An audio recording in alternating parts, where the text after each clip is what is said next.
are you hoping to achieve with your partnership with Thunderbird Leadership Consulting? Well, first of all, thank you so much for partnering with us. It was at a very, I think, necessary time, the way that I looked at it. And I happen to have a huge appreciation for leadership development programs, and we could talk more about that later.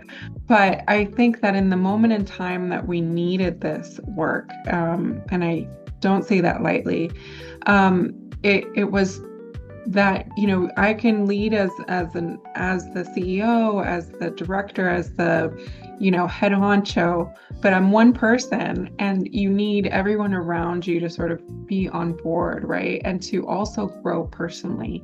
And so to make space for that, especially when you're working at 1,000 miles per hour, it just takes a moment of pause, and that should be led, and it should be led professionally. In my specific experience, the organization had been through what I would call a very traumatic experience with a lot of public scrutiny happening, a lot of, unfortunately, investigations and questioning and blame and true trauma that had happened at the organization.